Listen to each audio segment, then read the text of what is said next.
In episode 287 of the Reasons I'm Broke podcast, we cover the latest Nintendo Direct. We also go over DC's Black Label line and what new titles are heading our way. And our comic book highlight this week is actually an interview with Adventure Time's Ted Anderson. All of this and so much more on today's show.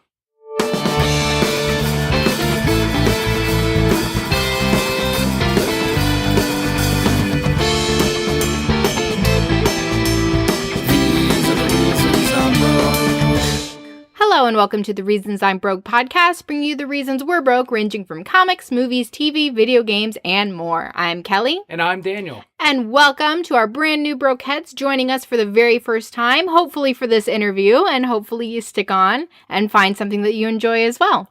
For any of the new Brokeheads, the way we format the show is first we go over some news, then we head on over into our Brokehead block, which is kind of the background workings of the podcast, what's been going on in the week with Kelly and I. We head on over to our Patreon shoutouts of the week, where we thank the people that make this show possible. And finally, we end it with our comic book highlight, which is usually a comic book review or a comic book interview like it is today. But as we said in the very beginning, with our news, we're going to jump right in with Nintendo Direct. As part of Nintendo's latest Direct, the company has announced that Splatoon's Inklings, and this was all a trailer that came out of it that showed, like, we got one more thing at the very end of this Direct here. And it shows the Splatoons, like, inking all over each other with their guns. I'm like, oh, got my face, all over the bridge of my nose. And then the one turns over, and in her eyeball, there's the Smash Brothers symbol, that cross that you know, and it's like, fanboys everywhere, just, their pants got heavier. They inked themselves. As they saw that the Nintendo Switch's Super Smash Bros. Title was confirmed, as rumored, for a launch this very year. Link and Mario are currently the only characters confirmed so far, but we will probably have all the characters that you've liked for forever, because as Daniel posted, I want it different, but I want it the same, but it's got to have all the characters, but bring me something new, but it has to play like the old one, but it better be an all-new game. As my fellow Smash Brothers players know, we are a fickle bunch, much like any fandom. There is nothing that is good enough until it's been like 2 years and everyone's forgotten it, and then they admit, like, yeah, that game was pretty good. That was the best that was the best one that they've ever done. Like the one, especially if it sells like shit, then they'll admit a year later, like, why are they canceling it? It was my favorite one. It's like, no, fuck you. Except you bought it used and you didn't buy it new, so you just defeated the whole purpose. But Smash is not that title. It will never be that title. It will always be a forever seller. It's always going to be someone's favorite. And with the 2018 Super Smash Bros., as you said, the confirmed characters are, of course, the Inklings, Mario, and Link himself, Zelda. Zelda's the boy, as we all know. Yeah, Zelda's the boy. Twitter. Zelda's the boy. Hashtag Zelda is the boy. Look it up.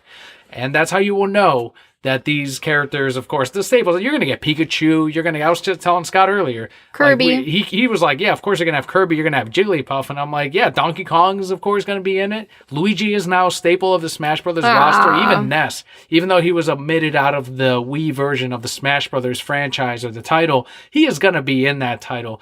The one thing we were wondering, and it's not something that they confirmed, and Scott did say that Sakurai mentioned that this was going to be an all-new Super Smash Brothers title, is whether or not, much like the other titles on the Switch, if this was just going to be a port of the Wii U version with all of the DLC, with all of the characters, maybe some extra characters and stages, and that's what I think it's going to be. But he thinks that they're actually just going to use the same engine as the Wii U version and kind of spin a new title out of it by saving on the development time. Maybe. I don't know. I don't care. You're like, I'm never playing that shit. Nope. I'm not playing that shit. I used to play, long time ago, the N64 version was the only one I ever played. N64? Mm-hmm. No, I played the GameCube version. And I always played as a Kirby, and I'd float above people's heads and drop on them. And I kind of got a win once by doing that.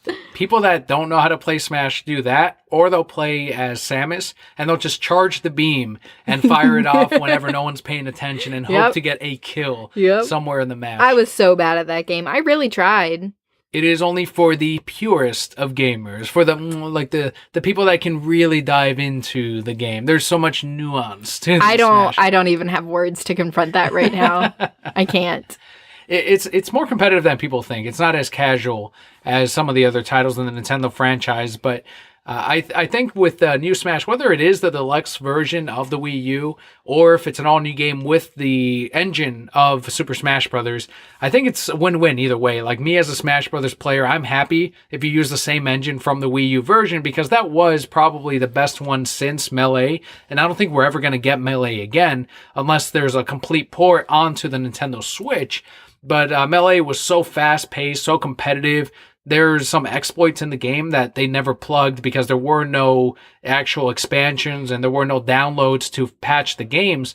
But with the new the Wii U version, they could actually bring down downloads. They weakened certain characters. They balanced out the game. And I think for me, it was a lot quicker than Brawl, not as fast as Melee, but it was a good balance. And it was quick enough for me as a player to say, okay, this will do. I can play with this for many hours on end. I found Greninja was my favorite player, my favorite character in the whole game, and that's because Fox is weak as shit. Like, you punch him once and he goes flying off the screen, and that used to be my main character. Now he's as light as a feather. You blow him off the fucking stage.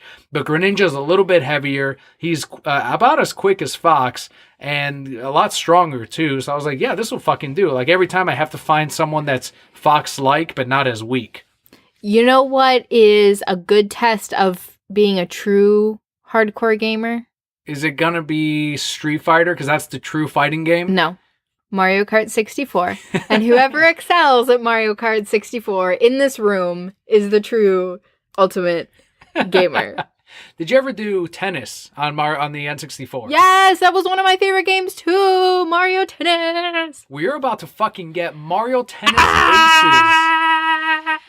And this was expanded on with a series of new trick shots, power-ups, and an actual story mode that features boss battles. So you with your fucking tennis racket, you can shove your fucking tennis racket up Bowser's ass, defeat him. What? And Do you know why it's called Aces? Is Ace in the game? Is our dog Ace in the game? No. Okay, why is it called Aces? Because, see, the normal, casual, not tennis player would say, oh, aces, because they're the best, and you put your aces in places. Oh, wait. I've never heard that line. Never mind. You've never heard aces in places? I use that every day at work. That is definitely a white people saying. What's the Mexican version? It's fine. Like, that's a Mexican version. We'll make it work.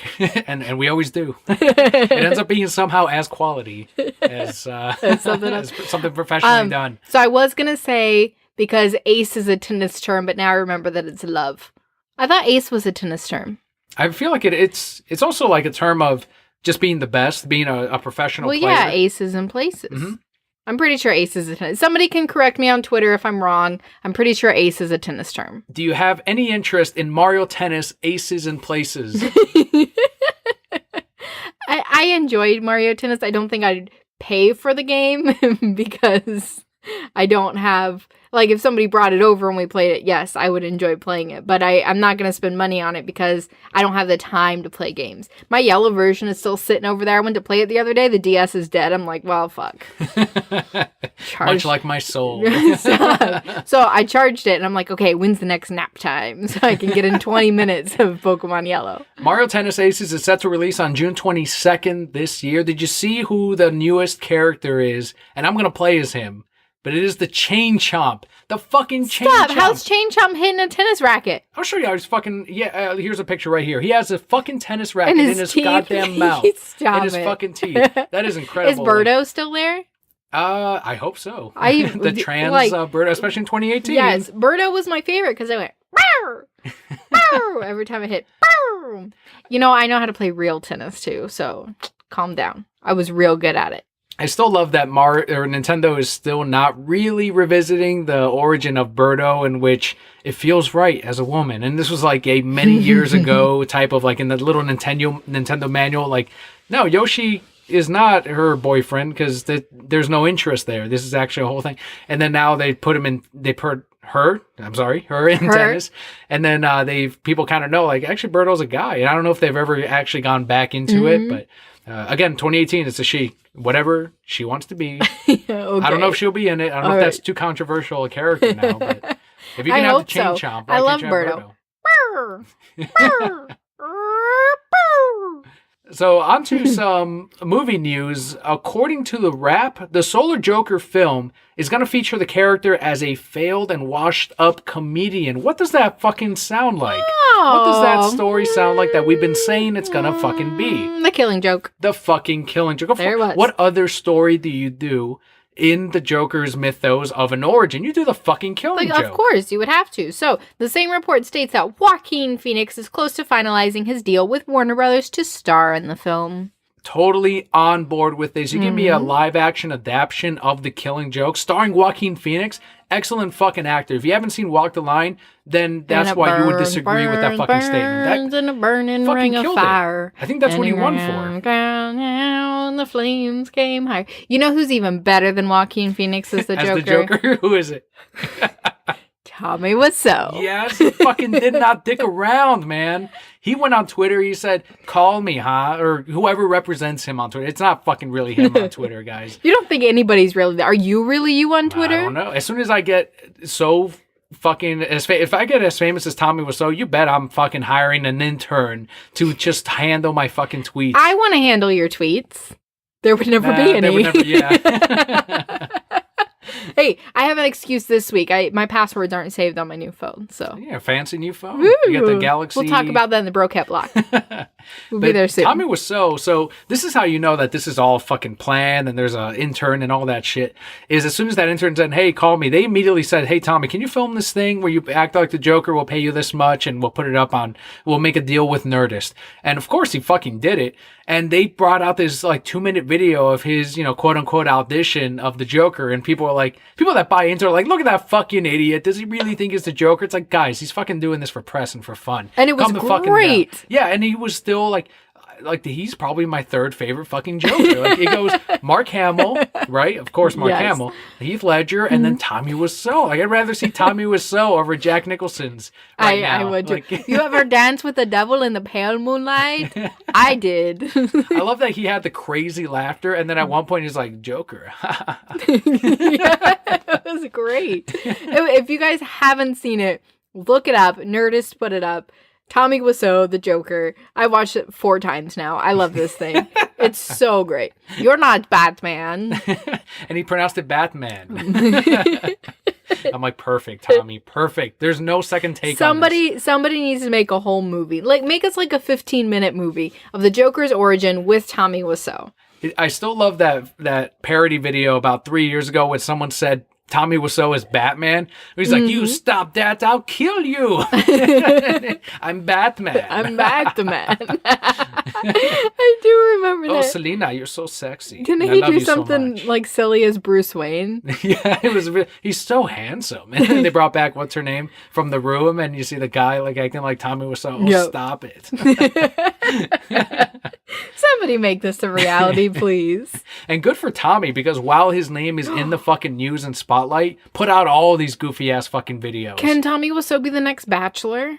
Yes. That would make me so happy. Honestly, there's nothing, I don't think, that you can say, can Tommy Wiseau be this? And I will disagree with you. He improves everything. Everything? Yes, he can replace me on this. And it's like, oh, that's a better podcast. I mean, that would be pretty cool. Me and Tommy Wiseau. Could he replace Hugh Jackman in The Fountain? Yes. Really? Are you kidding me? Like, that would be, if Aronofsky's directing him, he might he would do as good a job. Because if we know anything about Aronofsky's, he brings actors up to their best. Like, Hugh Jackman has not done a better movie than The Fountain. His performance has not been better since The Fountain. Ellen Bernstein in Requiem for a Dream, she did a fantastic job in The Exorcist. Then she did Requiem for a Dream. It's like, okay, that is her best performance. Jennifer Lawrence in Mother, that is her fucking best performance.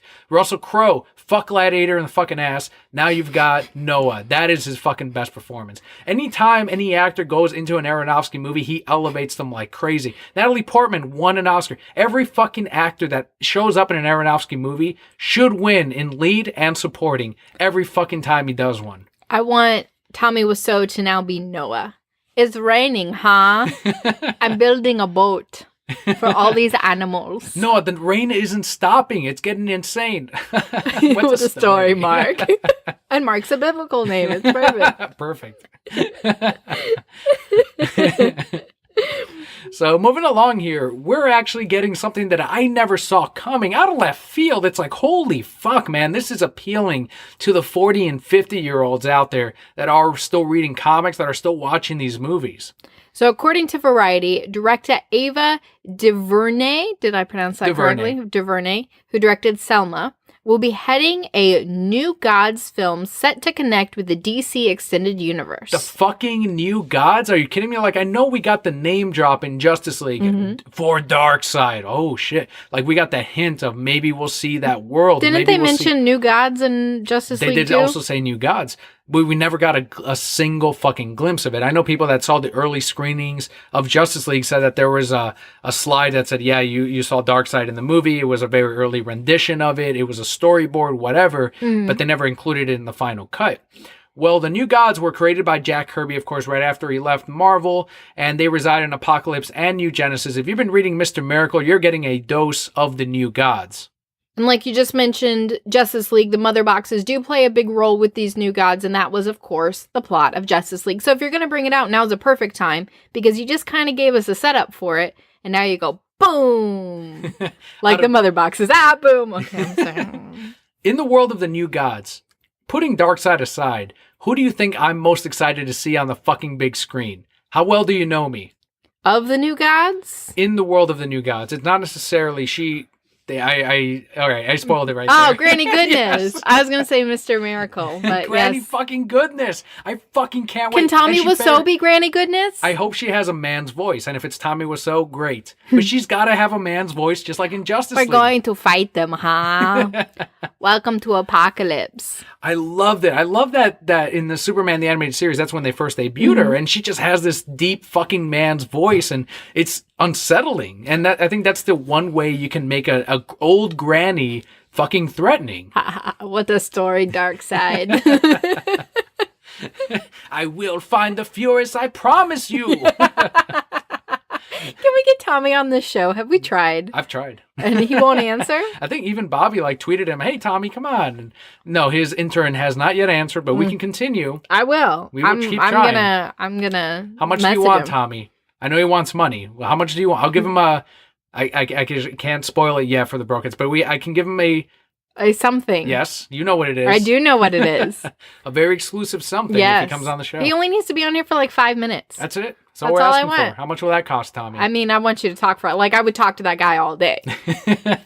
We could just become best friends. What do you think about finally getting Granny? Because there's no way she does not show up in the New Gods. Yeah, you're going to have to put her in there. I think it's pretty cool. Like I said, now is the time to bring it out if you're going to, because you just kind of did a lead up, and hopefully they've learned from their Justice League mistakes and actually give us a hardcore DC movie that the fans, because really with New Gods, it's mostly going to be fans, people who know DC, people who know these characters who are going to see it. So your budget's not going to be as big, which I get that. But hopefully they're going to gear it towards those fans and not just try to put out a general movie again like they did with Justice League. Right. Two things that I do have to say about the New Gods project. One, the fact that it's, and I know it's going to sound like I'm calling out their pandering, I guess, in Hollywood right now. But I think the fact that it is directed by a female director, there's going to be a lot of people that are going to go see it just for that. Yeah. They're going to say, Patty Jenkins did Wonder Woman. I want to support this female director. I will go see the New Gods. I think it's got that going for it. And I know people are going to say, that's sexist. It's like, no, it's not. People want to support the, I guess, diverse market of Hollywood right now. And she previously did Selma, and now we're getting a New Gods film out of her. So people are going to say, yeah, why don't we see what a female director can do? Like, it's going to get that kind of benefit of the doubt type of thing. I don't think it's going to get slammed as hard, especially from Hollywood, where it is a lot of left-leaning critics and movie makers. I'll let you finish, and then I'll ask my question. No, well, that's my other point has something to do with the actual New Gods, so go ahead. Well, so do you think because it's directed by a female, there's a higher chance that it will focus on Big Barda and the Furies? It's possible. I still think it's going to be, I mean, you got to have your hook in the movie. I don't think it's going to be Darkseid at all. You're going to see Darkseid, but he's not going to be the main character. Yeah, I agree. Big Barda, Mr. Miracle, I think we're definitely going to see Orion, of course. So I think it's going to be that trio of characters. It would be interesting if the movie opens with that trade-off that they do between Orion and Mr. Miracle. Is that the one that they traded? Mm-hmm. And you open the movie with that, and then you cut to like years in advance on Apocalypse, poor Mr. Miracle, and we kind of follow his story. Yes. And oh man, and that's where he met Big Barda, who was one and of the then they fall in love. And then we have a little baby. Now save that for the sequel. Do a Mr. Miracle movie based on the fucking current comic. Mm-hmm. Done. They have a baby in the current comic? I saw that in the cover. And I thought they hinted at that in the last issue. I don't remember. But in the cover, he's holding the little baby. Yeah. What's even funny, and I showed you the picture of Mitch Gerrard's kid, his little baby.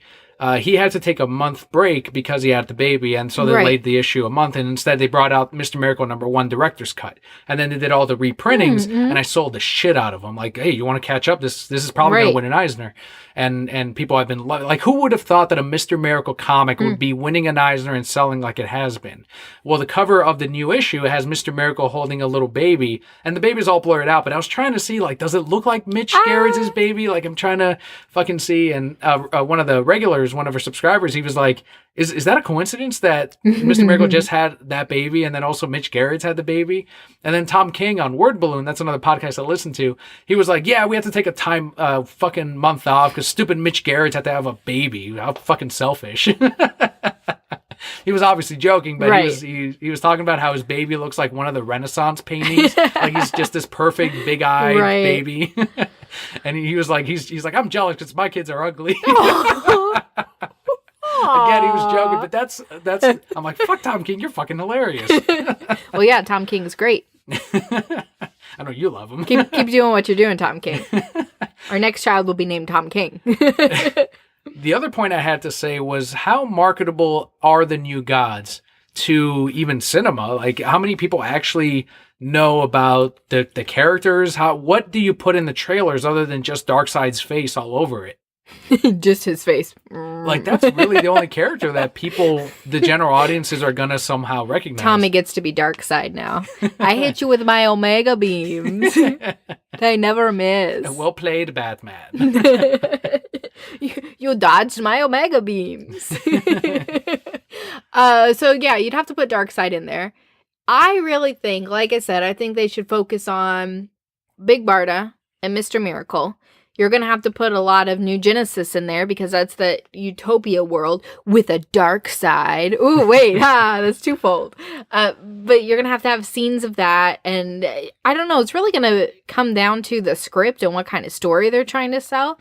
Because you could also sell this, yes, it's a comic book movie, but it can also be a sci-fi movie. It can also be a fantasy movie. There's many different ways that they could spin this. And of course you have the good and evil conundrum that pulls people in. So it's really going to come down to the story because there's a lot of different things that they can do with it to market it to everybody. It's very Greek mythology. It's very biblical. And this is what Snyder fucking started with Man of Steel and all that. There's so many biblical and mythical throwbacks and symbolism to that whole universe. And it'd be a shame if Zack Snyder truly was not involved in the New Gods movie in any way, because he does do that so well with all of these characters, and people that miss that representation of the symbolism, it's like, well, now you'll really see it with something like the New Gods movie. But it is a different director, and she had actually previously turned down Marvel's Black Panther before it eventually went to Ryan Coogler.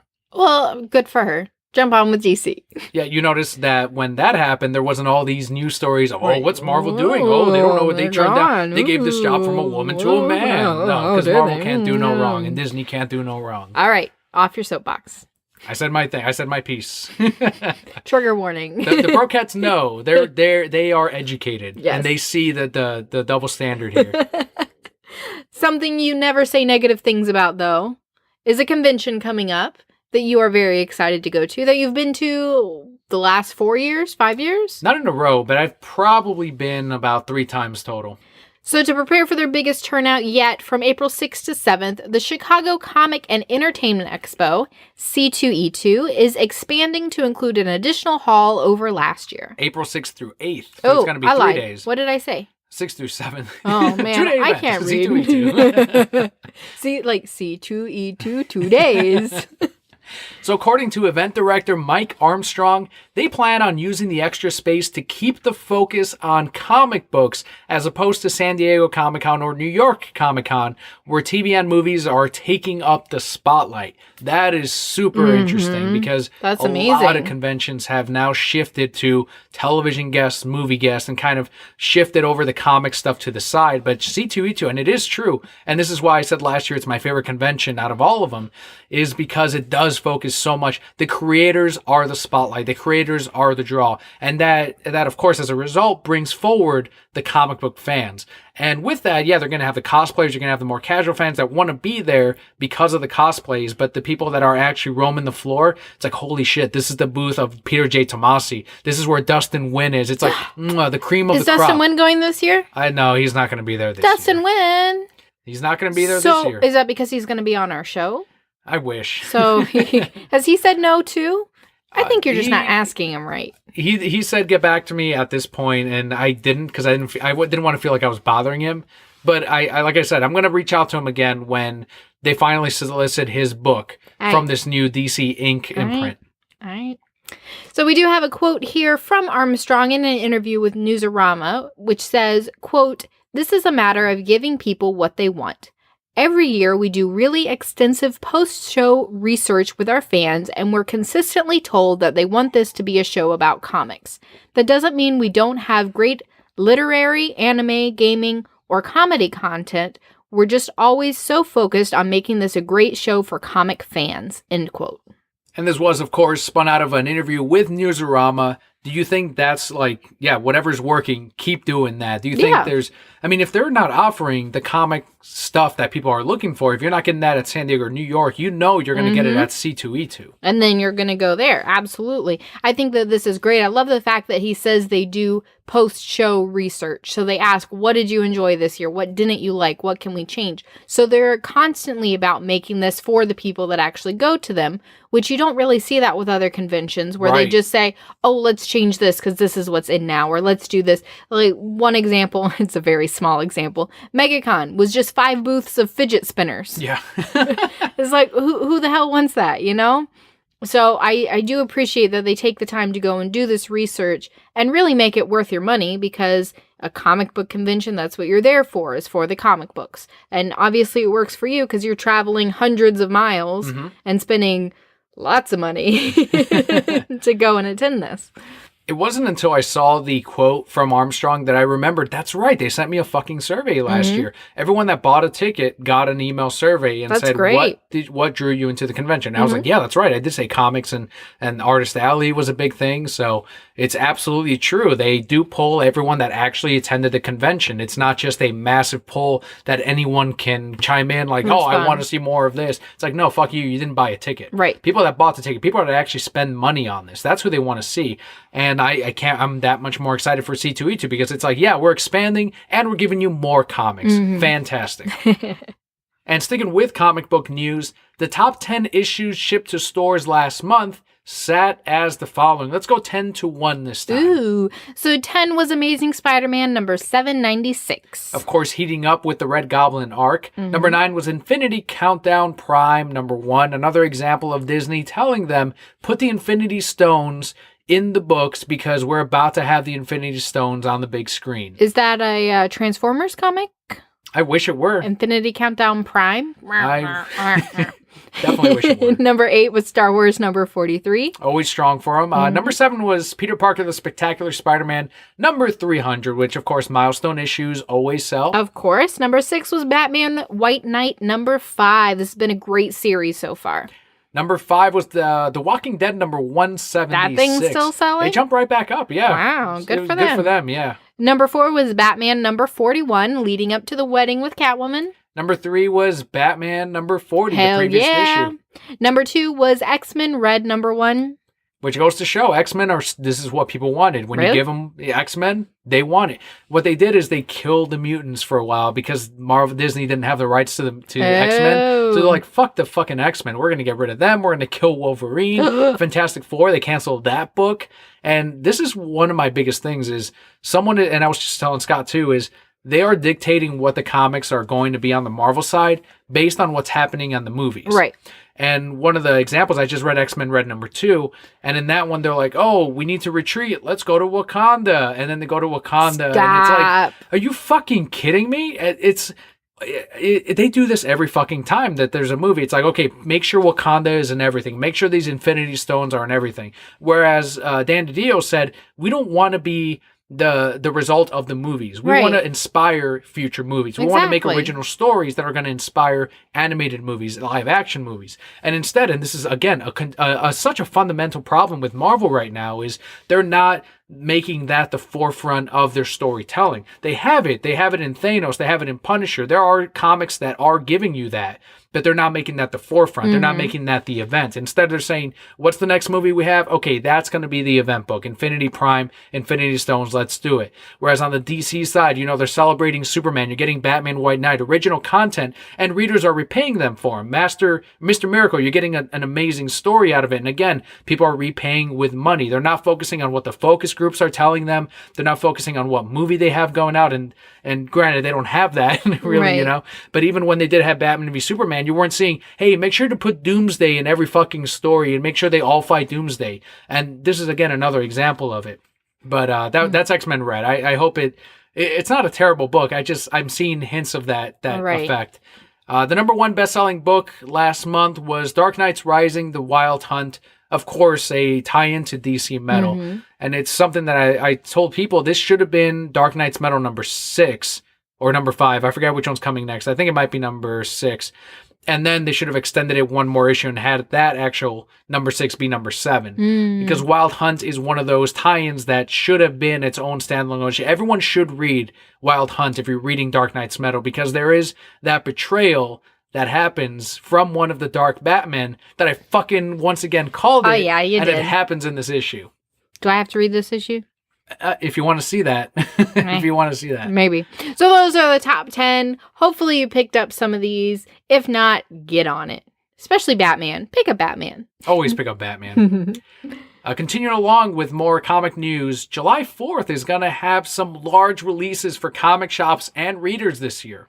2 of those releases are Captain America #1. This is Marvel's Fresh Start issue. And Batman #50, which is, of course, the Catwoman and Batman wedding comic. Gonna get married. Do, do, do, do, do, do, do. These will land on a day that some comic shops traditionally close on.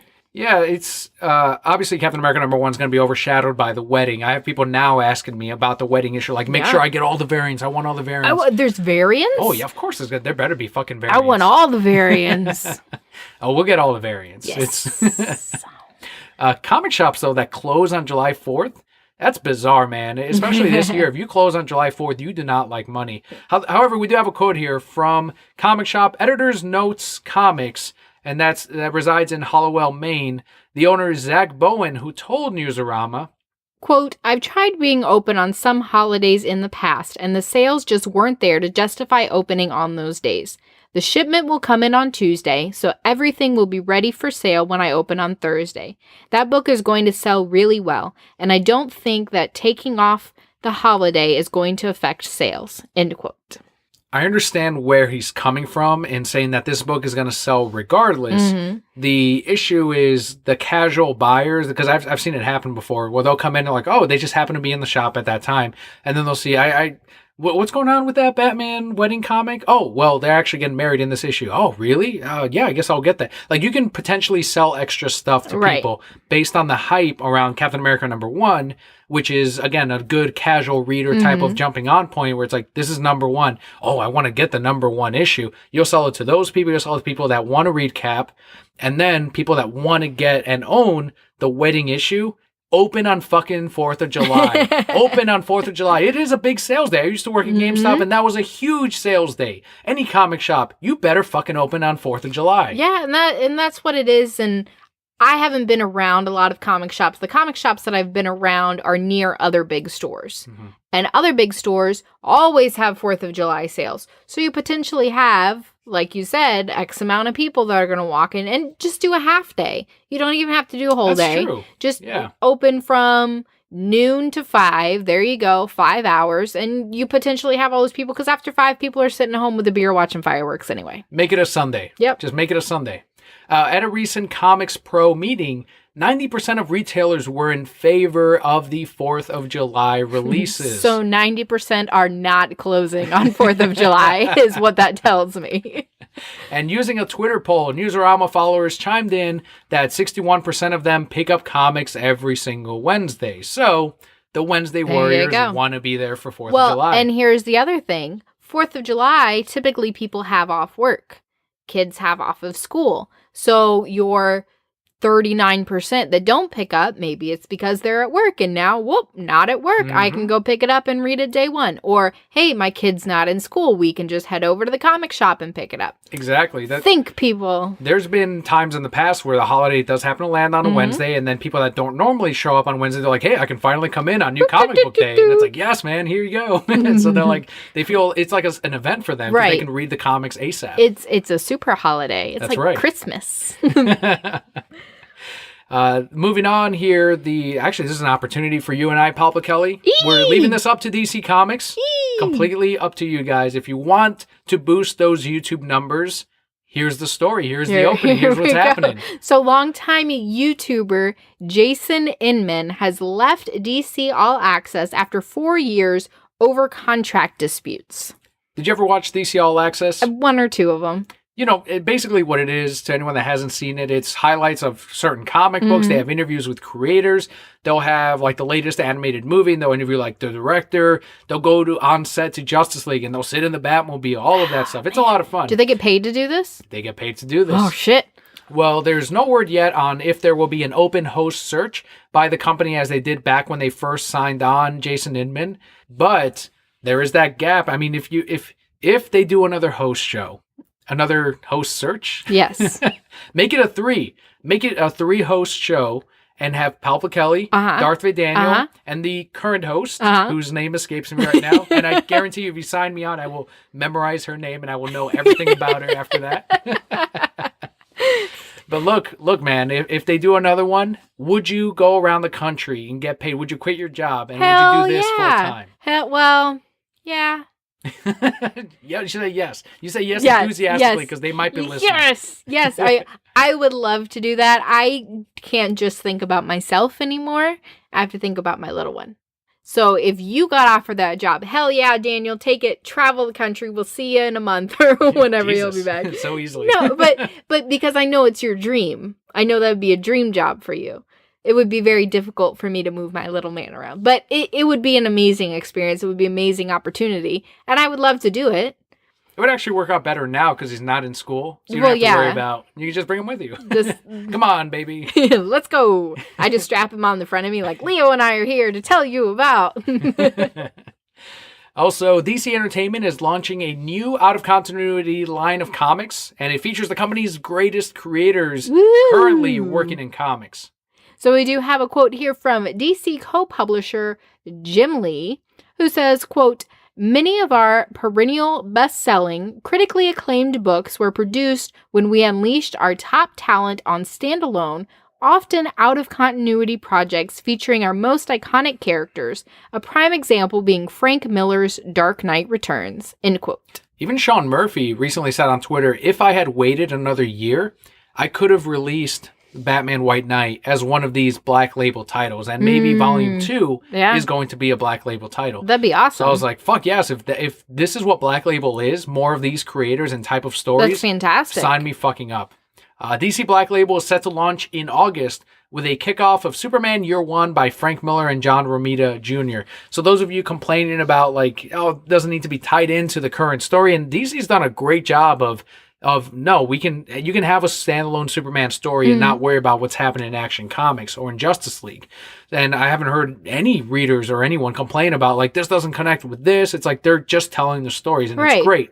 But if you want to get really weird, like tell stories like Batman White Knight, where the Joker gets reformed and Gotham is going after Batman, this is what this label is for. This is for those creators that have always wanted to tell that story. And instead of just having a offshoot type of line, you can instead market it as DC Black Label. This is, if you want those kinds of stories, if you want more like Batman White Knight, get these titles. Yeah, and that's fantastic. I think that's a great idea because they could even put a black label on the cover. And there you go. There's your very distinct difference between this is what's going on right now, but here is fan fiction per se.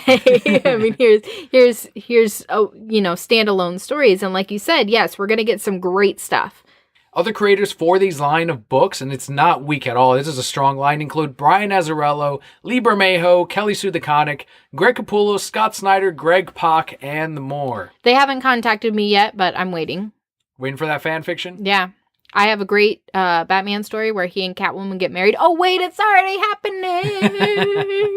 So DC is leaving it to the creators themselves to decide on the format of each book and the release schedule. So the only thing that makes me a bit nervous about that is there better be someone wrangling these creators and saying, you better not have a fucking 10-month delay between All-Star Batman issues. I don't want to see any of that because that's going to piss off a lot of readers. They wouldn't do that. They're saying they're giving them reign, but there's going to be somebody orchestrating. I fucking hope so. There's going to be someone, some administrative person working on all that.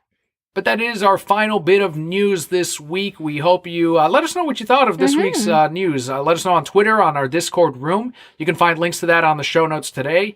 Let's head on over into our Brocat block this week. Am I still doing the theme song? Oh, down, down, down, down, down, down, down, down, down, down, na na na na na. Is the one and only Broke? Is that how you spell broke? Yep. That is how you spell broke. Brokettes, motherfuckers!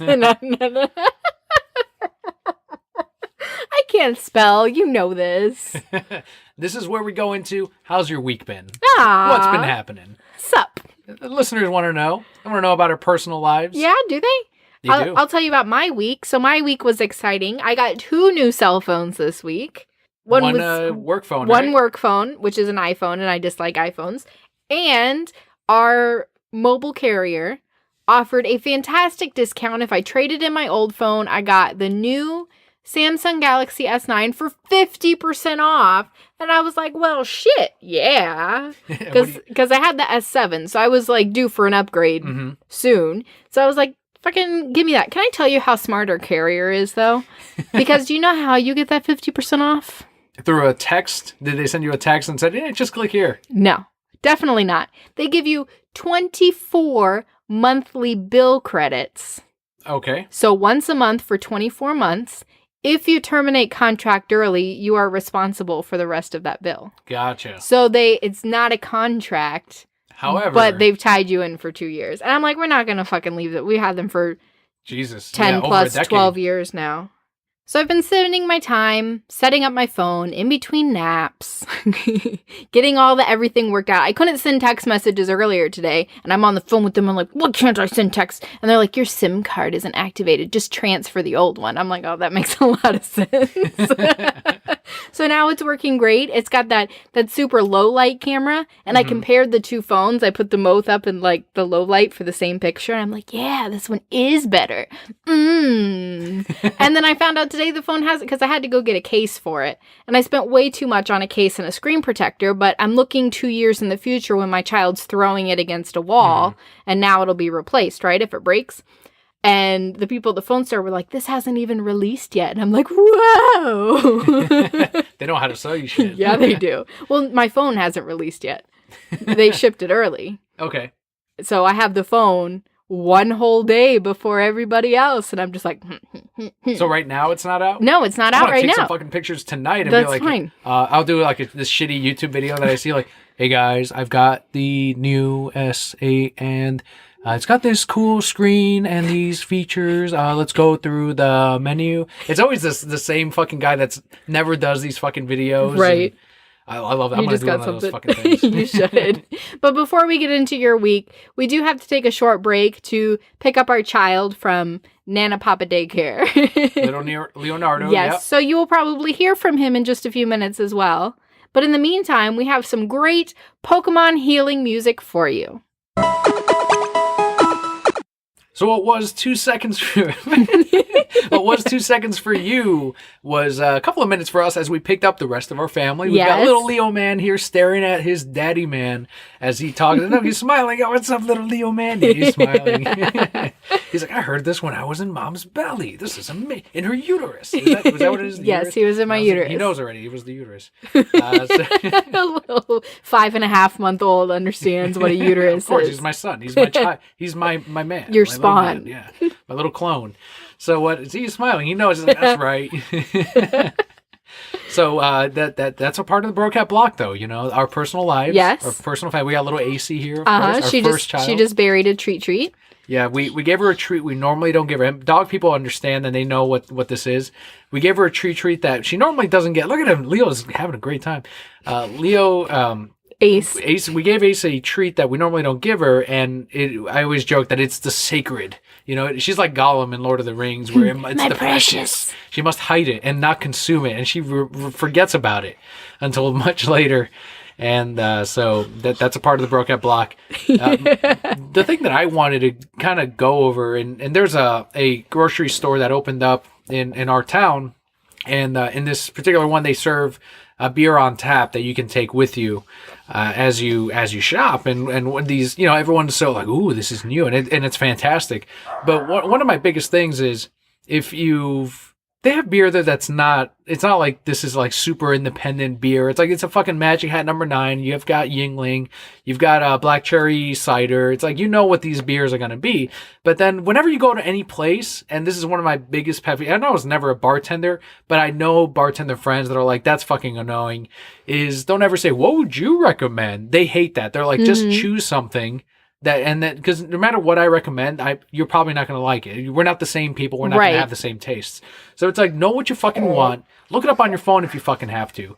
Like, what would you like? What's the most popular? It's like, fucking choose one and put it in your face and drink it. And then you'll know if you don't like it. Okay, I won't get that next time. That's how be a fucking man. Like, woman or man, be a fucking man. Like, whenever I choose something, I'm like, well, I chose it. I'm going to finish it because that's what I purchased and I chose. Like, live with your fucking consequences. Like, I've drank IPAs and I'm like, I really don't like this. But you know what? That's my bad. I won't order that next time. I finished this whole thing, so now I have that taste. I fucking paid for it. And I'm not going to be like, I don't really like it. Can you just give me something? I don't want to be that fucking guy. Right. Yeah, I'll pay for it and I'll drink it. That is frustrating, though. I get that a lot of times at work where people are like, what's better, the ribs or the chicken? And I always go, I'm vegetarian. That's a good out, too. Yeah, I say I'm vegetarian. Oh, well, then you wouldn't know. I'm like, but this sells the most. But one of the things that pissed me off, I mean, that same kind of thing, is we used to have a falafel burger on our menu. And for those of you who don't know, falafel is a chickpea blended up. It's essentially a veggie burger. I remember it from Batman Begins. Really? Yeah. And he's like, please, I got kids to feed. What, they don't like falafels? Oh. And he literally stole from the falafel guy. And he's like, he can't really come back from that. It's like, well, I could feed them falafels. Falafel, yeah. So, yes, there's a falafel burger. And people used to order that all the time because they just saw a burger. So they'd say, oh, there's a bacon cheeseburger and a falafel burger. I'll just order the falafel burger. And they'll come up and they'll be like, this is green. What is this? Well, I thought it was a regular burger. Can you just switch it out? It's like, if you don't know what it is, why don't you ask or research? Or be like Daniel, eat it, and don't order it next time if you don't fucking like it. Exactly. Why don't you fucking try it? Why don't you expand your mind and give it a shot? Right. What a fucking novel idea. Ugh, it was very frustrating. So I understand your frustration. Good. Thank you. I'm glad we can relate. What happened with Leo? People always ask, like, how's Leo doing? What's the new with him? He's learning a new type of phrasing with his mouth. Yes. He's trying to communicate. So he stretches his mouth really far and goes, and that's how he tries to speak now. I mean, obviously he's trying to communicate. So that's what he does, and it's adorable. I love it first thing in the morning because he rubs my eyebrows and my face, and and it's very sweet. It's one of those things that I'll remember even when he's not a baby anymore. Every week he's got like a new thing that he does, so it's kind of cool to discover like how his little brain is developing. He's really good at rolling over. Mm-hmm. And so we can't leave him alone anywhere because he'll just roll right off the bed or flip over. He'll stick his arm out of his crib and get stuck, and I'll hear like, ah, from the other room. And his little arm's just dangling. Something else I had happen this week is I visited my parents. They love to see the little man, and of course that's another great way to catch up with him and with my parents. And my brother also visits, of course, and he'll leave. Like we swap out comics. Like, here you go. Here's read these, read that. I'll drop off comics at my parents, and he goes there and he picks them up. And one of the things he had there is Thor Ragnarok, and it was sitting there on the kitchen table, and the grandparents want to see Leonardo, so they're playing with him, and I'm like, huh. So I have this Blu-ray here that I could watch. It is sitting there. Just chilling. It would cost me a little over 2 hours, but I'm not going to take that bet because unlike most people, I was told my manager too, it's like, don't see Justice League. And he's like, why not? I'm like, did you like Batman v Superman? No. Did you like Man of Steel? No. It's the same director. It's the same writers. Why would you see Justice League? Right. It makes no fucking sense. Well, I don't know. Like, there's never a good reason. Don't waste your time. Don't waste it. And I told that to a lot of friends. It's like, oh, I'm going to see Justice League. How come? Why are you going to see Justice League? Don't see it. You didn't like these. Well, no. There's no fucking reason. I have a friend at work who doesn't like any DC movie. Loves Marvel movies. So he and I argue about it all the time, and I'm always right. But of course you are. You're the emperor. Of course. So he texted me the other day, and he just bought Justice League on Blu-ray, and I'm like, why? And he goes, time to see if it's good. Why'd you even buy that? And he goes, well, it was a special steel bookcase. I'm like, what does that have to do with anything? You just spent money on a movie that you're probably not going to like. So he hasn't seen it? No, he hadn't seen it. Okay. I thought he had seen it and then bought it. No. He hadn't seen it, but he still bought it because it was a steel bookcase. That makes even less sense. Right? It makes no sense to me. Like rent it first or something. If you were a Marvel fanboy and liked Justice League and wouldn't admit it, that would make more sense because this is the most Marvel movie out of the whole DC extended universe. So that would have made more sense, but instead he just fucking dove into it. Like, you're fucking insane. Just, special steel bookcase. So because I didn't like the first two Thor movies, I went, nah, I'm not going to see this. And I watched Impractical Jokers instead. There a better you go. use of my... And they were reruns too. And I'm like, this is funnier still, I'm sure. Was it the dentist one where he just goes upside down forever? That was your favorite. And it's even better because I listened to TESD, so it's like, oh, Brian Quinn's on. Cool. Q's there. So that was a better use of my time. There you go. I made a logical decision. Or like spending time with your son is a better use of your time. The grandparents got to see him. Of course. They only get so much time. That is our Brocat Block, though. That is what ended up happening this week. Let's go ahead and give our thanks to our Patreons with our Patreon shout-out of the week.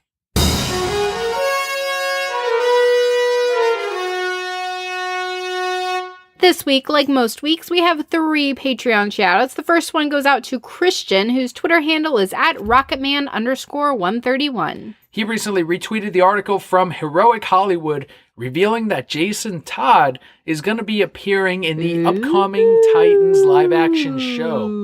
That's a good fucking fit. Yeah. Like, if you're going to have Nightwing in there, throw in Jason Todd and see that fucking dynamic between the That'd two characters. That'd be awesome. Can I tell you, okay, so I'm going off on a tangent here because we're talking about Titans, which makes me think of Robin, which makes me think of Teen Titans Go, which also has Robin in it, who is now voicing a character in another Netflix original show for kids, which is an amazing concept. Are you ready for this? That's how my train of thought went to get to this.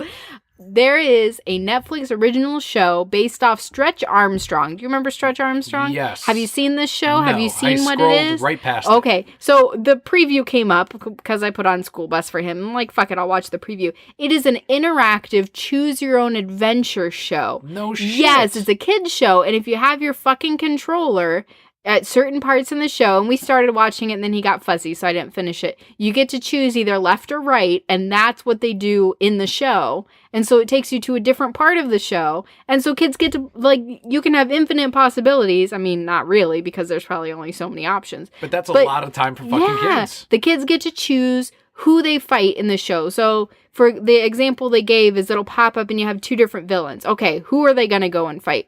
And the premise I watched in the beginning is you have these 3 superheroes, and the world thinks that they took advantage of something, and now they're villains now. They're not really heroes anymore. So I guess the whole the part of the premise of the show is you're going to try to be putting yourself back favorably in the light of people. But I was like, this is a great idea, Netflix. And so I hope it's still around when he's old enough to actually enjoy it. And you can only use it if you have a game controller. So I guess it's a PlayStation that does thing. Limit the audience It does, but and maybe it's just because we're watching it on our PlayStation that it showed a game controller. I don't know. Mm-hmm. But I was like, that's a pretty cool idea. Great job, Netflix. That's good. Yeah. I mean, that's something that they should have fucking marketed the shit out of, because that alone is a selling feature. Oh, and Robin is the voice of the main character. That's how I got Jason that. Todd, yes. And Jason Todd in Titans. Retweeted by our Patreon. Also, Kat on Patreon, her Instagram is @MainStreetCat. She recently picked up the Morty and Rick The Vindicators one-shot, which features, and I quickly learned, the first appearance of Pickled Rick. Ooh. So if you want to own the first appearance of Pickled Rick, you can pick up Morty and Rick The Vindicators #1. It's Rick and Morty, but great job. Oh, I know. I know this. I know you and know. I know it is not Pickled Rick, but that is what it is. Pickle Rick. And our final shout out goes out to Kyle, whose Twitter handle is @KyleInge. And he was very specific to let us know, to let the Brocat Core know, that he will also be doing signings at MegaCon. So walk right up to Kyle Inge and he will sign whatever you'd like. Whatever. Whatever it is. What? Okay. Find them at MegaCon if you're going. Again, get something signed. Get one of our business cards if you find us and get that signed. Yes, we're taking our business cards. When are we going to have a table already? I've thought about it. I know it would be a great thing to promote it, but we would only have... The thing is, to have a table, you'd have to be there all 4 days, because otherwise the table's just fucking empty. Like, you're paying for the whole weekend. Right. That's how they sell them. So I know I can't be there that whole weekend. Yeah, I have to work Saturday. I have to work Sunday. So I would love to have it. And if anyone is going to MegaCon and they have a table and they'd be willing to give us table space to just put our cards there, I would be eternally grateful, and that'd be amazing. But otherwise, I don't know if we could ever really do that with the current job that I have. I could take off Saturday, Sunday. Screw it. Whatever. I'll just take off the days. I'll take you up on that next year, so don't say that. Because next year I would buy a table and say, Kelly, you're here Saturday, Sunday. That's fine. Promote the shit out of the podcast. Yeah. Somebody watch our kid.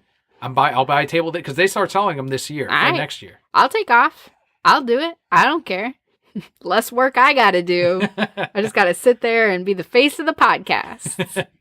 Easy enough. You got to do it. Perfect. So thank you so much, Patreon backers, for backing us on Patreon. Because of you, we do have the Alphonic audio that you are enjoying right now. Because of these Patreon backers. Audio.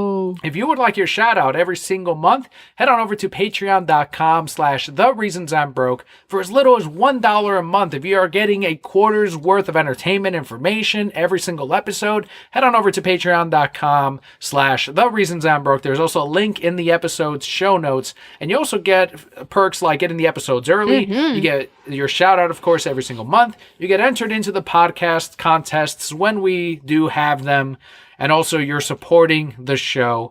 And because of you, we can have things like the Skype interview, which was one of the goals, and we have since met them, that we are going to be enjoying in just a few minutes.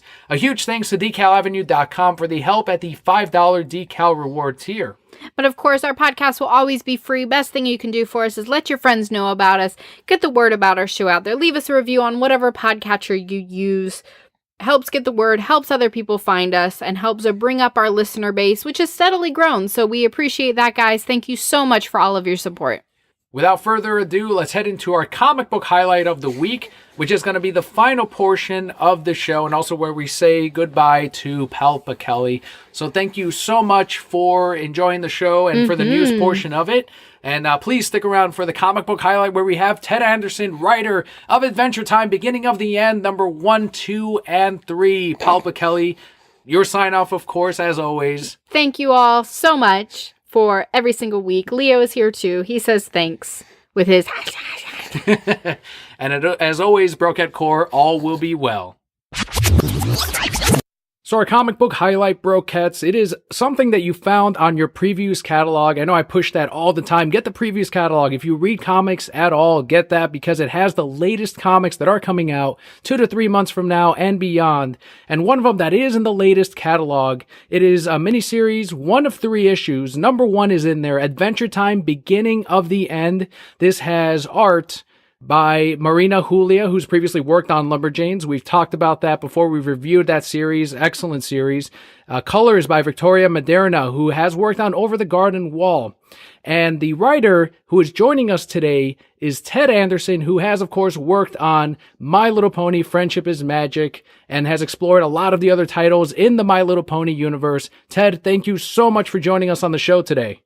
My pleasure, Daniel. Thanks for having me on.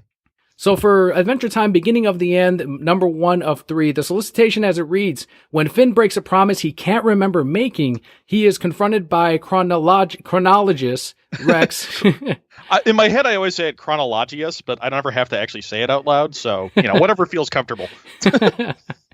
And he is the Lord of Hours and all time. But Finn's life is actually consumed in the infinite first of the fourth dimension unless he and his friends back home can find the moment that explains it all and bring him back to Ooh. So what is happening with Finn, Ted? Is this the end of Adventure Time?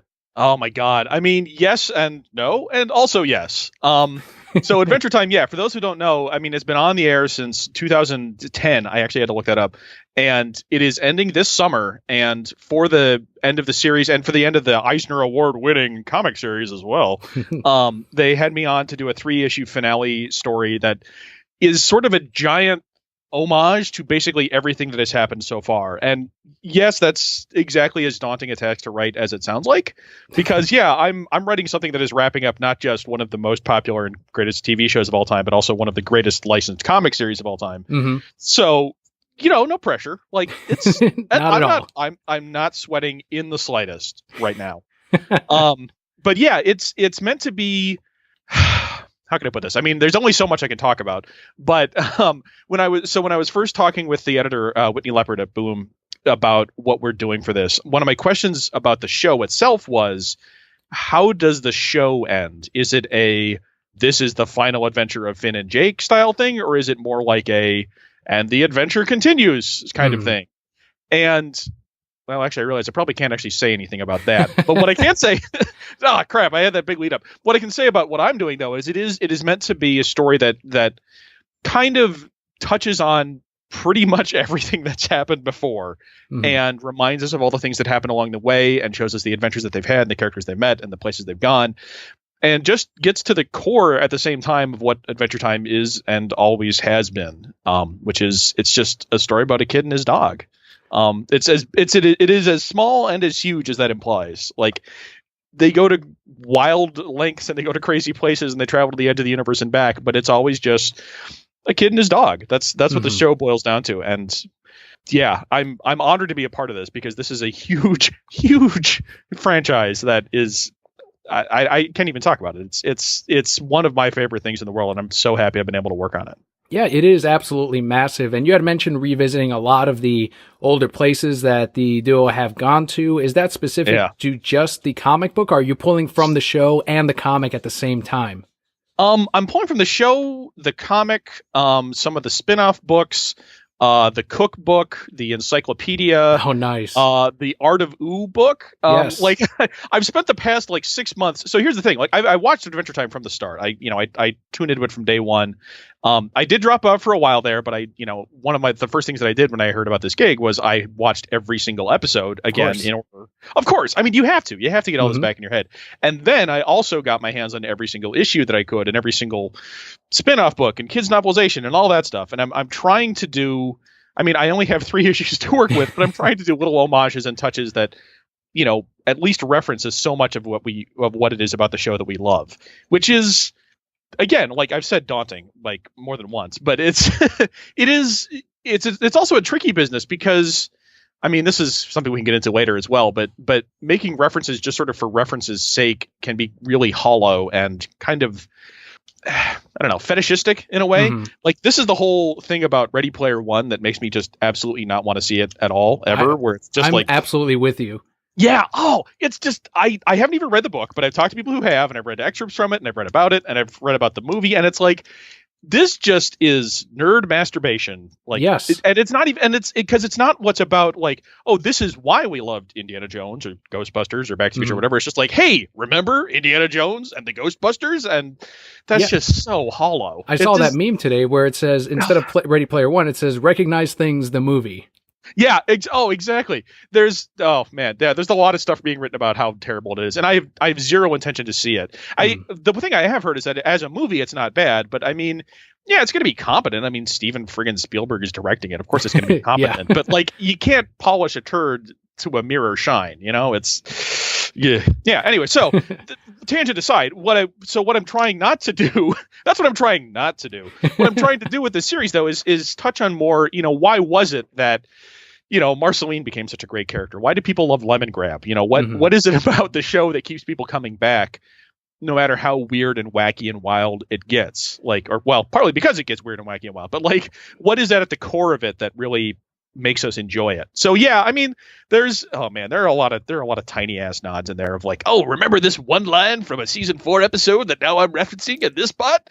But like, I'm trying to do something bigger than that. So history will be the judge, but Now, I know it probably goes without saying, but Kelly and I, our biggest draw in Adventure Time, and it just came naturally to us, I'm sure, along with a lot of fans, was the Ice King, when we explored his story. So do we get something for Ice King fans? You don't have to tell us if it's an ending or anything, but is there something for us? I mean, the thing about this is, again, being as I am just a cog in the gigantic Adventure Time machine, that sounds dehumanizing. I should say, being as I am one of a large number of people on the Adventure Time team, I don't really have the authority to conclusively wrap up anyone's story. Mm-hmm. I get to comment on things. I get to sum up things. I get to show parts that we love. Kind of play in the world and then put the toys back. Exactly. I mean, this is okay. You mentioned in the introduction how I came from the My Little Pony world, and that is, I mean, that's a story in and of itself. But like, that's exactly the thing about working with licensed media is, at the end of the day, they're not your toys. I can have fun. I can reference things. I can, say like, oh man, what would it be like if this character had a twin sister who was also a professional wrestler, which was maybe my favorite issue to write, but that's another question. But like, at the end of the day, no. I mean, I kind of have to put everything back the way that it is. So I'm not shaking up the Adventure Time universe, sadly, but it is a hell of a lot of fun to get to play with it because, I mean, yeah, my God, no, I started watching it.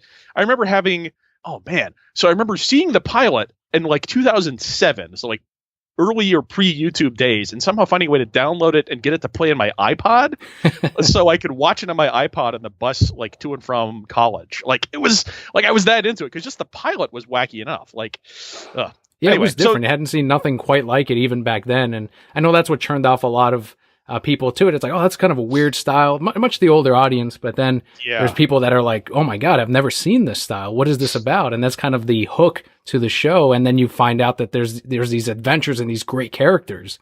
Yeah. Oh, that's the genius of the show. I mean, not to smooch up to it too hard on this podcast, but like that's part of the genius of it. It's kind of what you have to do. Exactly. Yeah. I mean, that's the genius of it. Is about, playing around, having wacky adventures with your best friend. But there's also this sense that, I mean, everything we do as a kid is so enormous to us, or everything we experience as a kid, I should say, is so enormous. Every time, every first emotion is the biggest we've ever felt it. Every new discovery is on par with discovering a continent. Everything we do is beyond our expectations because we don't have any expectations for it. And Adventure Time, I mean, has that feeling. It recreates that feeling of being like, this world is enormous and you're only getting to see a slice of it, but the slice you see is just beyond imagining. In my pitch document for the story I came up with, one of the lines that I wrote that kind of sums it up the best way I feel is that it's like looking up at the night sky from the bottom of a well. You're getting to see the universe, the vast, complex, incomprehensible universe from a tiny little pinprick hole. And you're getting this view of something huge, much bigger than you, but you're still getting to see it. And like, yeah, I don't know, that sense of discovery and wonder, that's such a huge part of it, because even as they're having these crazy world-spanning adventures, there's still episodes where it's just like the two of them hanging out and doing dumb stuff and having pranks and bets and stuff. No, that is the perfect. I that's a great way to explain it, because that is Adventure Time. You only see a portion of it, and then, as you mentioned, sometimes they go into crazy places, but you never really feel like you've seen it all. And I think that's a great thing for you to explore as a writer. Now, is this the first time you're playing in the world of Adventure Time? Yes. So it is bizarre to me that I'm getting to play an Adventure Time at the exact time when it is ending. But yeah, it is the first time I've gotten to play in it. And I had never, I want to put this properly. I never thought about doing an Adventure Time story before, not because I, didn't love it, but because I didn't think it was quite right for my sensibilities. Okay. I mean, the show itself it's storyboard driven. It's driven by the people who come up with the actual visuals and the art and everything. And it feels like that a lot of the time, where things just kind of happen more or less, not even randomly, but just the most out of control thing you can imagine, just because it's fun to draw that stuff. And they make it fit, and they make it fit because they're great at what they do. Mm-hmm. It's a little less structured than I tend to write. I tend to write more. I mean, I'm more of like an architect type. I have kind of the big view, and then I kind of zoom in on the smaller stuff. And I felt unworthy of working at its altar. I didn't feel like it was something I felt like I could really contribute something completely new and original to. This situation, though, I mean, the fact that they came to me with the structure of like, okay, this is a story about the entirety of the Adventure Time franchise in 3 issues. Do it. And I'm like, yes, sweet. But giving me that structure. So they came to me with a structure, and I can tell you this much. The way that the 3 issues are set up is that they're about the past, the present, and the future. Okay. And you'll see how that plays out in the actual issues. But that's that's the level of structure that we had to it, of like, this issue about the past, this issue about the present, and getting to think about, how would I boil down the entire history of the Adventure Time universe, or what would I say about its present? That level of structure gave me something that was something like, I can do something with this. I can feel like I'm contributing something to how this world talks about itself, which is a weird way to put it, but that's kind of how I feel. Like, Adventure Time is a world talking to itself. It's a universe unto itself that works really well, and I like that a lot. So, as you mentioned, it takes place past, present, and future, but because it does cover all of that, is there a specific spot in the timeline that this fits into, or can it just be its own self-contained story that doesn't really have a spot in it, even though, as you said, it has a lot, pretty much everything. It has a reference to many points in the Adventure Time storyline, but since it does deal with time travel, it really, does it just sit wherever you please? Is there not a self-contained spot? There isn't really. There is. Finn has a mechanical arm, which means it's set after season. Oh crap! Well, he loses at the beginning of season 5. No, wait. Well, whatever. He has a mechanical arm, which happens after a certain point in the timeline. So there is that. But apart from that, there's nothing. I kind of didn't want to set it. I didn't want to have to refer to like, remember 2 weeks ago when we did this adventure? And that's probably because when I was first pitching it, I didn't have access to summaries of the final episode, so I didn't know where everyone was going to be at the end of the show, or even around that point. So it does kind of take place whenever, in a weird way. I keep thinking of, there's an issue of Astro City that Kurt Busiek did, where it was about basically a character confronting the ramifications of, what's essentially the Crisis on Infinite Earths, in which a whole bunch of timelines got squished together and squeezed out, and a whole bunch of stuff happened. And at the end of realizing this, he's like, so when did this happen? And the character, who sort of sees all of time, says, yesterday, 1,000 years ago, 50 years from now. What does it matter? That's kind of how I feel about this. It doesn't fit into Adventure Time continuity in any particular place. And I think even, I should double check this. I think in the press release, it even says specifically, in a world inspired by the Adventure Time universe, which I think is just their way of saying, hey, it's an alternate universe. Yeah.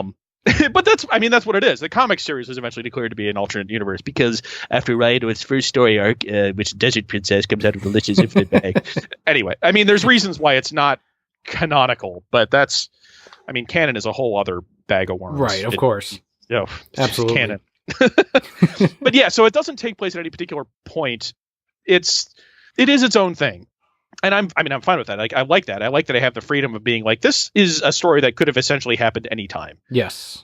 Yeah. And that way you can further make this a true celebration of Adventure Time without being too tied down to where can I put this or where does this need to fit. No, that definitely works. And I think that definitely helps you in your writing process as, okay, I don't have to tie down to this particular episode. I can include all of this and celebrate everything as we go into, as you mentioned, the past, the present, and the future. Right. Yeah, exactly. It is intended to be, here's bits from every point in the entire history of the show. Enjoy. Here's the buffet. There you go. I do have some questions from the Brocat Core, and this is a Twitter user, @ContentControlPod, did ask, aside from Finn and Jake, do you have a story from one of the many Adventure Time characters that you've always wanted to tell? And if so, whose story would you like to explore? Oh, man. So I said earlier that I don't really have any Adventure Time ideas, and that's still kind of true. Okay, no. So I didn't say that I didn't have any ideas. What I said was that it wasn't ever anything that had occurred to me because I didn't feel like there was anything that, I don't know. I didn't quite feel that there was anything that I needed to say about like, oh man, I got the perfect backstory for Lemongrab or whatever. Lemongrab's backstory is actually already in there, but you know what I mean? But I mean, having rewatched everything and then reread everything and then rewatched some of it, there are so many great characters. And the thing about it is they're great because you can tell a side story just about two of them at random and it will be fantastic. Like one of my favorite episodes was a recent one where it's just Marceline and BMO hanging out and telling stories. And it's a great episode and it has nothing to do with what's going on with anyone else. Mm-hmm. And they're just kind of two random characters. And I love that. Who would I want to choose? Like there's stories that you can tell about anyone, and that's kind of how you can feel it's so dynamic. Like, I don't know, Hunter's Wizard. Hunter's Wizard hasn't really been explored in the show yet. I like her a lot just because she's kind of this mysterious character who hasn't showed up a lot and can kind of do anything, and I like her a lot. And yeah, I don't know. But like BMO has a whole lot of potential, but yeah, BMO's already... it has a one-shot coming up, right? I don't know about that. I mean, like I say, I'm one of a large team. Sure. I actually don't know about the BMO one shot. That's really awesome. If it is happening, because like BMO, like that's one of the hallmarks of the show is as much as it is about Finn and Jake, like literally anyone else could carry a show on their own. No, absolutely true. Absolutely. And that's just the way that they've crafted these characters where all of them are every character is going to be someone's favorite. That's how well developed they have made them throughout the years, and definitely works for them. Yeah, it's a great model, and I mean, I'm happy that I get to basically tell a story involving everyone, but that does mean that I don't get to tell an entire thing about like BMO again or Strong or the Ice King or anyone. Like I get to tell a story about all of them a little bit. Something that I do want to ask, since we're talking about the ending of the show this year, do you know or can you say if the comics are going to continue the adventure, since they are kind of their own standalone line of time? Do you know if they're going to continue past the story, kind of like they have with Futurama in the comics? I actually have no idea. Okay. I mean, sorry to disappoint on that front, but yeah, like being part of a team, sure. I only have the access to the information they give me. I hope they do. I mean, for God's sakes, I hope they do. But at the same time, like the comic continuing without the show would be kind of hollow, I feel. So it'd be nice if it did. I don't know if it does. It'd be cool if I got to do then, a story about Choose Goose, like just a story about Choose Goose would be fun. But I don't. I wish I knew, but I don't know. Okay. As a writer, at Kyle Linge on Twitter, he asked, what got you into writing comics versus novels or screenplays? I'm always curious as an aspiring writer how people got into this industry. Oh man, this is the question I've thought about this as a lot, and I've been asked it before, and I don't entirely know how I got into comics in the first place. I know I grew up reading comics and I grew up loving comics. I grew up watching the X-Men and Batman animated series. Yes. Yeah. Oh man, every time I think of Batman, I hear Kevin Conroy's voice in my head. Absolutely. Yeah. The greatest Batman anything ever. That's always how I describe it. Yeah. But comics, I don't really know how I got into comics specifically. I know I read them as well. So interesting, weird side story. When I was 7 years old, my dad got a Fulbright educational grant to teach abroad in Norway for 7 months. So the whole family moved to Norway for 7 months. And part of how I learned to speak very basic Norwegian was by reading Donald Duck comics in Norwegian. And I've forgotten all of it, of course, since then, because I haven't had to practice. Sure. But comics are really great at that educational aspect of it. And it was, I don't know, there's something about that familiarity of having an American character in a foreign world that I don't know, that endeared it a lot to me. I mean, I grew up, I had comics from parents and grandparents and relatives. I have no idea what got me into comics specifically. I can tell you how I broke into comics as a business, but that's a whole other story. Yeah, I mean, I think that's also kind of what he wants to look into too. Is as opposed to just focusing on novels or screenplays. You have done several comics already. Is there some or something you prefer in the world of comics as opposed to a full screenplay or a novel? There's a simplicity of being able to say, hey, draw a crowd scene of literally every single character in the Adventure Time universe, and then leave it up to Mari. That's not what I'm doing. But there is something about that. But there's something about the visual combination of being able to play words off of images. This is something I think about a lot, about the fact that you have essentially two different information streams coming at you. You have the visuals and you have the words, and they can play off of each other in interesting ways. Whereas within text, you only have the one stream. And at the same time, the thing that distinguishes comics then from movies or other sort of visual media like video games is that you choose your own pace. It's Marshall McLuhan, I think, called it a hot medium as opposed to a cool one because no, I'm sorry, I had it backwards. Marshall McLuhan referred to things like comics and text as cool mediums because you were the one in charge of the pace, essentially. Whereas with movies and television, you move along at the movie or television show's pace. Mm-hmm. I mean, you can fast forward and rewind, but it's not quite the same thing. And something about the way that comics read like a book but look like a movie is really, I don't know, it's fascinating. It's a fascinating medium to me. And I mean, I'd love to do stuff like video games or movies or TV shows or whatever else. But yeah, I don't know. Comics as a medium just really interested me, which is also weird because I never drew all that much. Or no, I drew. I was never quite at the level that I could draw what I wanted to see on the page. That's the forever curse, unless you're super talented like Sean Murphy. So jealous of that guy. Yes. Yeah, well, exactly. It's like if you are talented enough to draw, then you kind of, well, I wouldn't say you have it made because then you're the only guy doing it, but you have an advantage in working in comics. So yeah, so part of the story, so my story about actually breaking into comics. So like I say, I've been interested in it for years. I was an English major in college and for the sort of a focus in comics. I was I got my library master's and I was still focusing on comics. And I knew all along I wanted to try and publish comics. And I've been trying for years. I came up with pitches, I go to conventions, I talk to editors. And what sort of finally made it happen was networking, luck, and actually that's about it. Just networking and luck. Isn't that how it usually goes, though? Well, that's the thing. Like the joke about breaking into any creative industry that I've heard, and I don't remember who said this, so don't credit me, but somebody else, is that breaking into comics or whatever is like breaking out of prison. As soon as one guy does it, that route closes up. Like that is, I mean, every time I see like, some person who got into, working for Pixar because they did a student film that they shared on YouTube with them or something like that. Like every time I see that, I then think of like, 1,000 people are going to try that now and get shot down because this person already did it. So yeah, the way that you break into comics is the way that you break into any creative industry, which is you have no idea until it happens.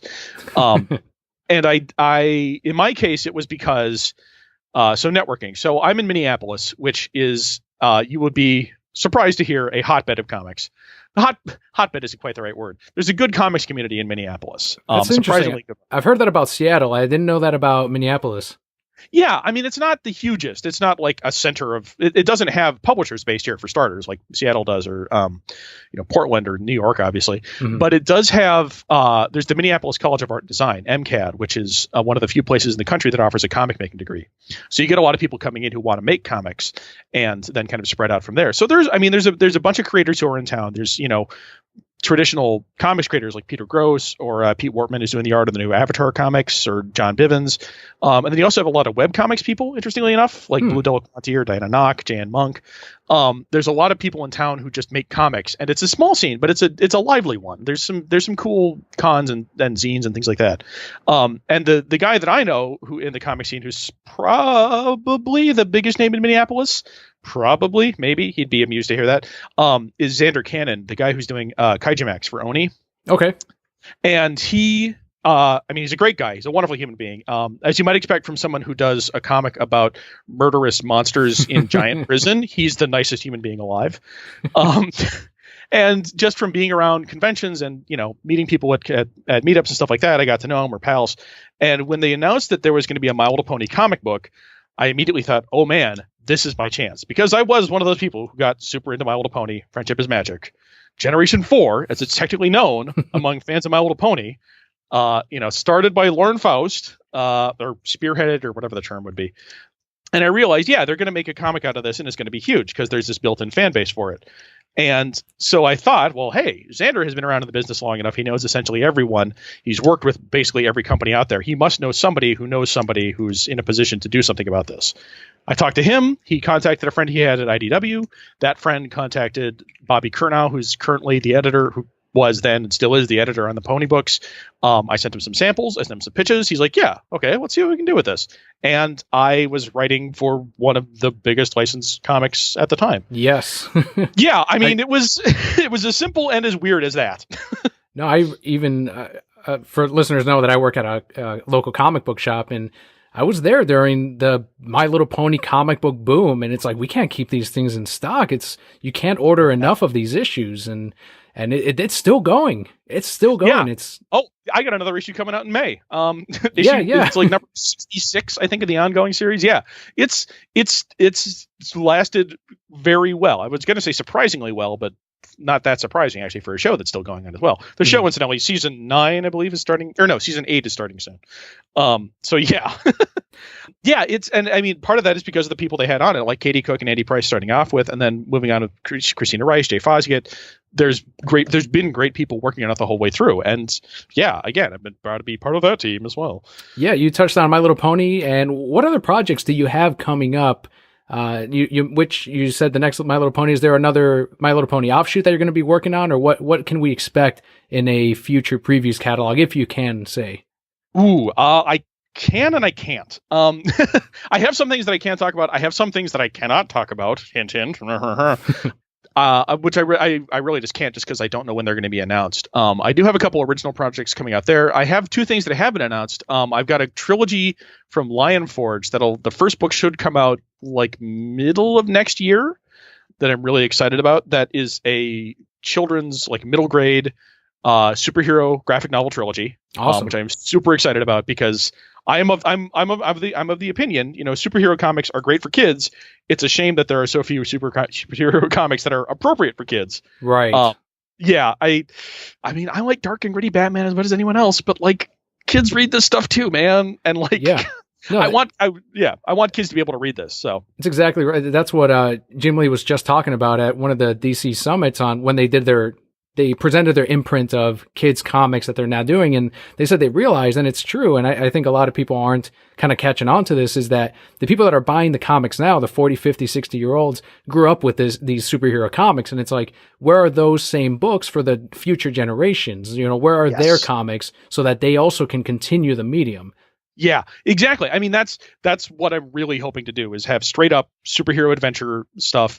The trilogy, I've talked about it on my Twitter as well. I probably shouldn't talk about it so much because it's not going to be available until a year plus from now. But it's it's a project I'm really proud of. It's called Spark, and it's about a 9-year-old girl who has superpowers who joins a team of teen superheroes, and they have adventures. And it is like straight ahead superhero stuff. Like I also, being a youth librarian, I've read enough books that are sort of like superhero stuff and kind of superhero adjacent, but always kind of like, they seem embarrassed about being about superheroes. Like their romance stories. Well, they're like the romance stories disguised as superheroes, or they're more like kids in school with superhero-esque elements. I mean, even Captain Underpants is only sort of tangentially superhero stuff. And there's really just sort of goofy shenanigans. Maybe superheroes just don't work as well in text is also part of it. But yeah, like there isn't enough just sort of straight up classic superheroes. Everyone loves superheroes. Guys in costumes beating each other up and throwing each other through buildings. Like, that's great. Who doesn't want that? No, absolutely. Absolutely right. Yeah, so I have that's what I'm working on with Lion Forge right now. It is going fantastic. My artist is Aisha Nishibayashi Rincon. She is out of California. She's fantastic. That's going to be really great.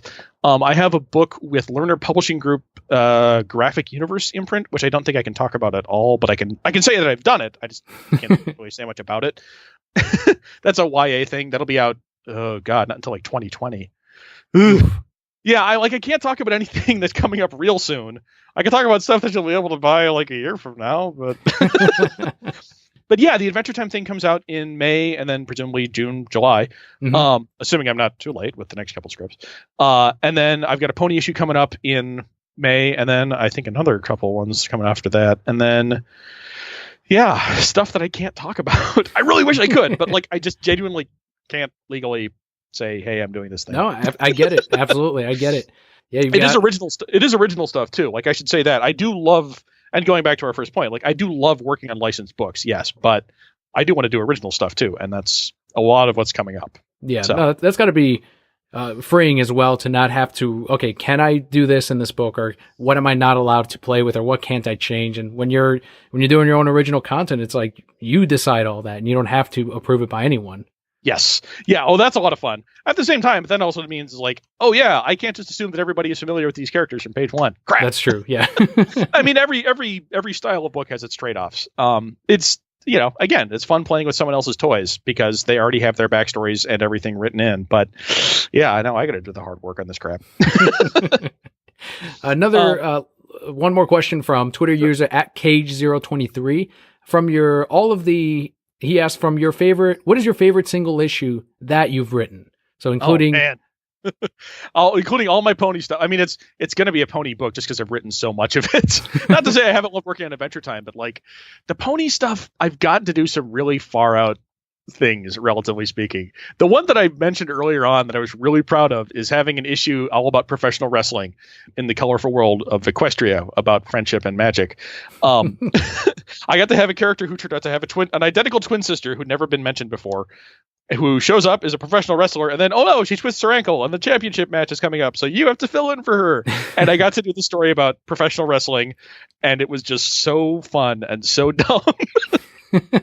And I got to work with Jay Fosgett on it. Jay Fosgett is a fantastic creator in his own right. He's got the series Bodhi Troll at Boom, which is a lot of fun.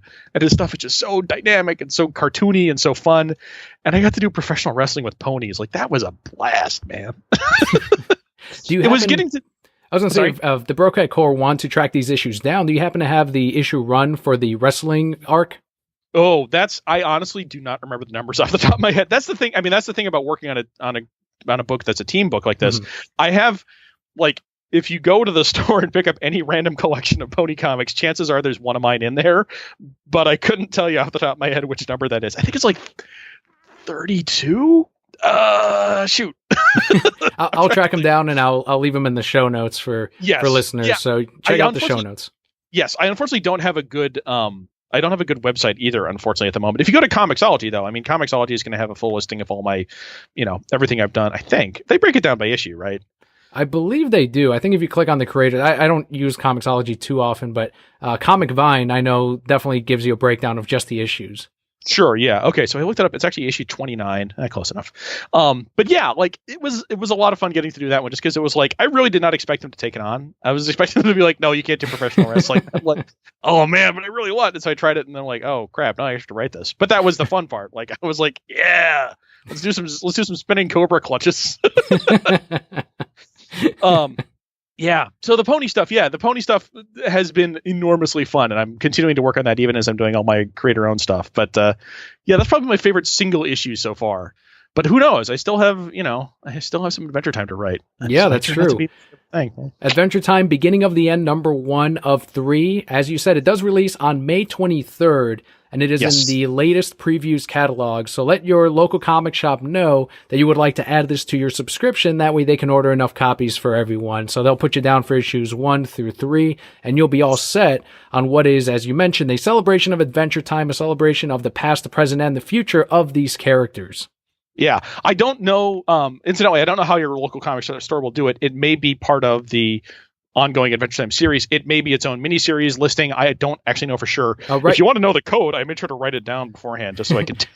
Give them the code. It is coming up as its own independent miniseries, though. Okay, yeah. So it's MAR 181251 or 252. That's for the 2 different variant covers. Who I don't remember who's doing the variant covers. Dang. Well, anyway. And then I should also mention, of course, the art is Mari Julia. I am so pleased I'm getting to work with them. I had no idea who I was going to get matched with on this, but they were available, and I've looked at their stuff. It's fantastic. Like you mentioned, they worked on Lumberjanes. They've done a couple shorts for Adventure Time as well, which also are really fantastic. I believe... Ooh, I should look this up right now. I believe they have their own webcomic. If you go to Mar Julia, Julia as well. You can look that up. And their stuff is really fantastic too. So look them up. Look them up if you can. Oh, Spera. That's right. Spera. Yes. So they're a fantastic artist. I'm really pleased I'm getting to work with them. It's really cool. No, that's fantastic. So once again, Adventure Time, beginning of the end, #1. I will put the codes as well in the show notes. Finally, where can the Brocat Corps find you? If they want to follow you, if they want to shoot you an email, where can they find Mr. Ted? So I don't have a very good website, unfortunately. I think I have a couple URLs parked that just redirect to my Tumblr. So if you want to look for me on Twitter and on Tumblr, I'm Tedley Anderson, TEDLYANDERSON. Twitter, Tumblr, I think a couple other random Facebook, maybe a Facebook page. I honestly don't remember. I'm out there. Those are probably the best places to keep in touch with me. Follow me on my Twitter is probably the best place to hear about my upcoming projects. On Tumblr, I reblog a lot of weird stuff, but that's, I mean, that's Tumblr, not super weird, I should say. Not like not safe for work stuff, just random things I find when I'm scrolling through other people's feeds. But yeah, and I should get myself a real webpage one of these days. I do have tedleyanderson.com parked, so at the very least, you'll probably be able to find me there once I get off my butt and do a real website. Very good. Awesome. Thank you so much, Ted, for joining us on the Reasons I'm Broke podcast. And once again, the title, I can't say it enough, Adventure Time, Beginning of the End, #1, 2, and 3. Ted, thank you so much for coming on the podcast. It was my pleasure. Thank you again for having me.